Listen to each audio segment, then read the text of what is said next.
Hello दोस्तों, स्वागत है आपका अपने चैनल एग्जामिज़न पे। तो एक बार फिर से मैं हाजिर हूँ 5 अगस्त 2021 के इंपॉर्टेंट इवेंट्स के साथ। थोड़ा सा डिले चल रहे हैं, हम लोग संडे को वापस रूटीन पे आएंगे क्योंकि संडे को करंट अफेयर्स की और पीआईबी की कोई वीडियो अपलोड नहीं होती है। इसके बाद पीआईबी की अपलोड होगी, वो भी डिलेड है। हालांकि आप देखते रहिए उसको, संडे को वापस हम लोग रूटीन पे आ जाएंगे। आप कंप्लीट वीडियो ध्यान से देखिए क्योंकि लास्ट में आपको 2 क्वेश्चन के जवाब देने हैं। ये वो आर्टिकल्स हैं जो अभी हम पीआईबी में लेने वाले हैं, इसलिए करंट अफेयर्स में कवर नहीं किया है।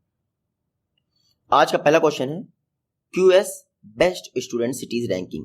QS best student cities ranking, इसको किसने टॉप किया है?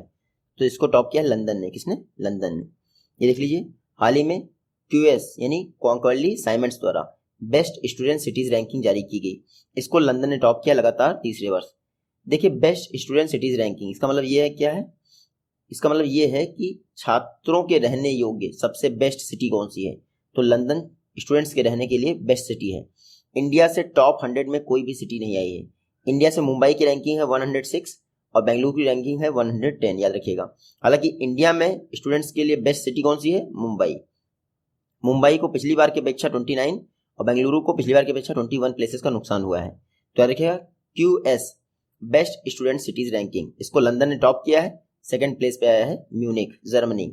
क्यूएस की बात कर लेते हैं। कॉन्कर्ली साइमंड्स 1990 में स्थापना हुई थी, लंदन में इसका हेडक्वार्टर है। नेक्स्ट क्वेश्चन है, हाल ही में टिची असॉल्ट राइफल, इसको किसने डेवलप किया था? तो टिची असॉल्ट राइफल इसको डेवलप किया था ordnance factory board, ordnance factory Tiruchirappalli यानी तमिलनाडु में। अच्छा, त्रिची असॉल्ट राइफल चर्चा में ये नहीं है, इसका एक मिनी वर्जन बनाया गया जिसका नाम है ट्राइका, त्रिची कार्बाइन। ट्राइका का फुल फॉर्म है त्रिची कार्बाइन। देखिए, ट्राइका त्रिची असॉल्ट राइफल का एक मिनी वर्जन है, काफी लाइट वेट है, 3.17 kg और 150 से 175 मीटर तक हिट कर सकता है। ये देख लीजिए, ये है आपका ट्राइका, त्रिची असॉल्ट राइफल का मिनी वर्जन है। इसको बनाया गया है ऑर्डिनेंस फैक्ट्री त्रिची यानी तिरुचिरापल्ली तमिलनाडु में, याद रखिएगा। तो ट्राइका कॉम्बैक्ट, जो आपके हेलीकॉप्टर से युद्ध होते हैं कई बार नेवी के साथ या फिर आतंकवादियों को रोकने के लिए, उसमें यूज की जाएगी। ट्राइका कार्बाइन से बनाई गई इसलिए लाइट वेट है। नेक्स्ट क्वेश्चन है, आईएमएफ ने जो स्पेशल ड्राइंग राइट्स होते हैं उसके लिए कितना फंड एलोकेट किया है? तो पहली बार हाईएस्ट एलोकेशन हुआ है आपके एचडीआर के लिए। कितना हुआ है? 650 बिलियन। देख लीजिए, 650 बिलियन डॉलर। पूरे आईएमएफ यानी इंटरनेशनल मॉनेटरी फंड की हिस्ट्री में 77 ईयर्स हो गए इसको स्थापित हुए, और 77 वर्ष की हिस्ट्री में अभी तक कभी भी स्पेशल ड्राइंग राइट्स के लिए इतना फंड एलोकेट नहीं किया गया है। देखिए, कोविड कैसे चल रहा है, तो special drawing rights special purpose के लिए होते हैं, इनको किसी भी सेंट्रल बैंक द्वारा उधार लिया जा सकता है कुछ समय के लिए। तो 650 बिलियन डॉलर का स्पेशल ड्राइंग राइट्स आईएमएफ ने बनाया है, और ये 650 बिलियन डॉलर 23 अगस्त 2021 से इफेक्ट में आ जाएंगे। स्पेशल ड्राइंग राइट्स सभी सेंट्रल बैंक्स का फॉरेक्स रिजर्व जो है आईएमएफ द्वारा मेंटेन किया जाता है।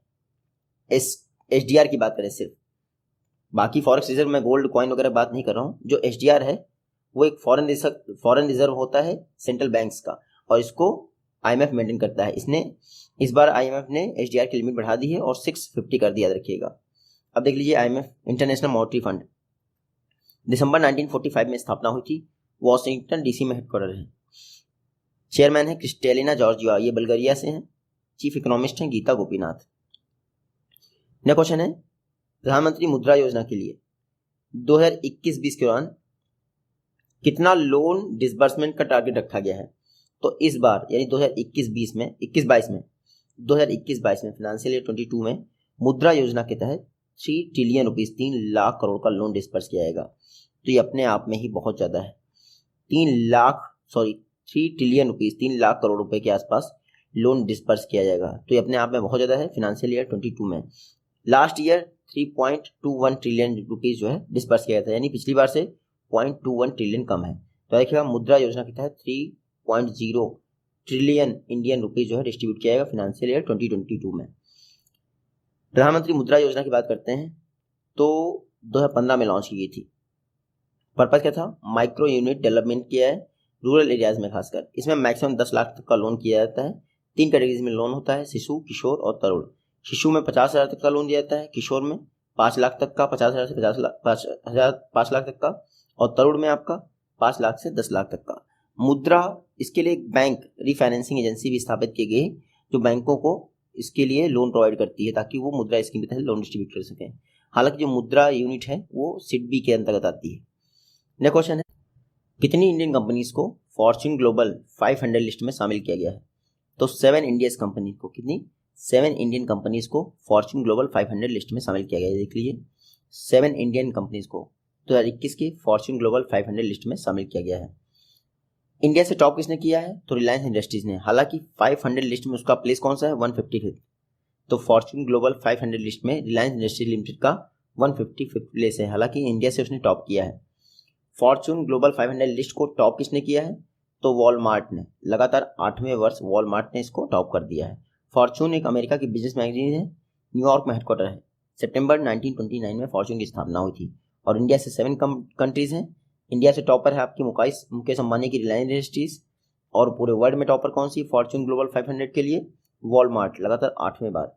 अमेरिकन कंपनी आपको पता ही है। नेक्स्ट क्वेश्चन है, इंडियन मेट्रोलॉजिकल डिपार्टमेंट किस वर्ष स्थापना की गई थी? तो 1875 में IMD की स्थापना की गई थी। पर्पस क्या है इसका? देखिए, न्यूज़ ये है कि IMD द्वारा एग्रो ऑटोमेटिक वेदर स्टेशन स्थापित किए जा रहे हैं एग्जैक्ट वेदर फोरकास्ट प्रोवाइड करने के लिए। जो ये आपके एग्रो ऑटोमेटिक वेदर स्टेशन हैं, इनको KVK कृषि विज्ञान केंद्रों के आसपास ओपन किया जाएगा। लगभग 43 मिलियन फार्मर यानी 4.3 करोड़ जो फार्मर्स हैं वो एग्रोमेट एडवाइजरीज को फॉलो करते हैं SMS के द्वारा जो उनको मिलती हैं, ताकि वेदर फोरकास्ट वो प्राप्त कर सकें। हालांकि गवर्नमेंट ऑफ इंडिया यानी मिनिस्ट्री ऑफ अर्थ साइंस ने मेघदूत करके एक मोबाइल ऐप भी लॉन्च किया था वेदर इन्फॉर्मेशन के लिए। लेकिन अब IMD द्वारा एग्रो ऑटोमेटिक वेदर स्टेशन स्थापित किए जाएंगे एग्जैक्ट वेदर फोरकास्टिंग के लिए। बात करते हैं IMD की, इंडियन मेट्रोलॉजिकल डिपार्टमेंट 1875 में स्थापना हुई थी, न्यू दिल्ली में हेडक्वार्टर है। DG कौन है? डॉक्टर मृत्युंजय मोहपात्रा। अच्छा, IMD का हेडक्वार्टर तो न्यू दिल्ली में है। इंटरनेशनल मेट्रोलॉजिकल जो ऑर्गेनाइजेशन है उसका कहाँ है? जिनेवा में, IMO। नेक्स्ट क्वेश्चन है, फिनेंशियल टाइम्स पब्लिकेशन द्वारा डिजिटल बैंकिंग में मोस्ट इनोवेटिव के लिए ग्लोबल विनर किसको चुना गया है? तो हाल ही में DBS बैंक को मोस्ट इनोवेटिव के तौर पर चुना गया है डिजिटल बैंकिंग में। DBS bank, development bank of Singapore, मेरे ख्याल से यही है इसका पूरा नाम। हाल ही में फिनेंशियल टाइम पब्लिकेशन ने डिजिटल बैंकिंग की कैटेगरी में मोस्ट इनोवेटिव बैंक के तौर पर ग्लोबल विनर चुना है किसको? DBS bank. DBS बैंक सिर्फ डिजिटल बैंकिंग की फील्ड में ही नहीं, मैं बता दूं वर्ल्ड मोस्ट सेफेस्ट बैंक है, एशिया की बेस्ट बैंक है, कई सारी चीज़ें इसके नाम पे हैं। इसके पहले मैं पढ़ा चुका हूँ, वहाँ से आप रिकॉल करिएगा। हालांकि मंथली करंट अफेयर्स में मैं इसको रिवाइज करवाऊंगा तो आपको पता चल जाएगा। अभी आप याद रखिए कि डिजिटल बैंकिंग की फील्ड में मोस्ट इनोवेटिव बैंक का अवार्ड किसको मिला है? DBS बैंक को, जो कि खुद है सिंगापुर की। 1968 में स्थापना हुई थी, सिंगापुर में इसका हेडक्वार्टर है। और पीटर सी इसके चेयरमैन है। पीयूष गुप्ता CEO हैं। ये हमारे लिए इंपॉर्टेंट हो जाता है। नेक्स्ट क्वेश्चन है, INS विक्रांत इंडिया का फर्स्ट इंडिजिनस एयरक्राफ्ट कैरियर है, कहाँ डेवलप किया गया है? तो INS विक्रांत इसको डेवलप किया गया है कोचीन शिपयार्ड लिमिटेड में। कहाँ पे? कोचीन शिपयार्ड लिमिटेड में। इसके पहले एक बार और मैं पढ़ा चुका हूँ INS विक्रांत। इंडिया का पहला इंडिजिनस एयरक्राफ्ट कैरियर है INS विक्रांत। इसको कोचीन शिपयार्ड लिमिटेड में बनाया गया, याद रखिएगा। ये पुराने वाले INS विक्रांत को रिप्लेस कर रहा है। पुराना वाला INS विक्रांत 1971 के पाकिस्तान इंडिया वॉर में बहुत बेहतरीन भूमिका निभाई थी, याद रखिएगा। तो INS विक्रांत 2018 से बन रहा है। हालांकि इंडियन नेवी में 2022 में क्या हो जाएगा? कमीशन हो जाएगा। कोचीन शिपयार्ड में बनाया गया है INS विक्रांत, इंडिया का first indigenous aircraft carrier. Indian navy की बात करते हैं, 1950 में स्थापना हुई थी, न्यू दिल्ली हेडक्वार्टर है। मोटो क्या है? सम नो वरुणा। और इंडिया के 24th नेवल चीफ कौन है? Admiral Karambir Singh ji. Next question है, यूनियन कैबिनेट द्वारा समग्र शिक्षा अभियान को कब तक के लिए बढ़ा दिया गया है? तो इस समय जितने भी बजट में स्कीम्स आई हुई वो 2025-26 तक के लिए आई ना, तो 2026 तक बढ़ा दिया गया है आपका समग्र शिक्षा अभियान। समग्र शिक्षा अभियान देख लीजिए 31 मार्च 2026 तक के लिए बढ़ा दिया गया है, यानी 5 वर्ष के लिए बढ़ा दिया गया है आपको समग्र शिक्षा अभियान को। समग्र शिक्षा अभियान के तहत 1.16 मिलियन स्कूल्स को कवर किया जाएगा, जिसमें आपके 15 करोड़ से भी ज़्यादा बच्चे होंगे, 1.56 करोड़ से ऊपर बच्चे होंगे और 5.7 मिलियन टीचर्स होंगे। ये 15 ही हो गया, 15 करोड़ हो गया, 1.56, ठीक है। तो 15.6 करोड़ के आसपास बच्चे होंगे, इतने टीचर्स होंगे। लेकिन ये तो इम्पोर्टेंट है नहीं हमारे लिए। हमारे लिए इम्पोर्टेंट ये है कि समग्र शिक्षा अभियान को 31 मार्च 2026 तक बढ़ा दिया गया है।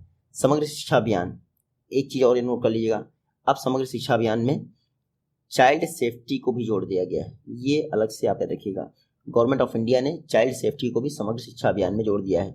सिर्फ न्यूट्रिशन और एजुकेशन ही नहीं, अब चाइल्ड सेफ्टी भी इंपॉर्टेंट हो गई। समग्र शिक्षा अभियान SDG 4 पर फोकस करती है। समग्र शिक्षा अभियान लॉन्च हुआ था मई 2018 में, प्रकाश जावड़ेकर जी ने लॉन्च किया था। नेक्स्ट क्वेश्चन है, इंडिया का पहला earthquake early warning mobile app किसने डेवलप किया है?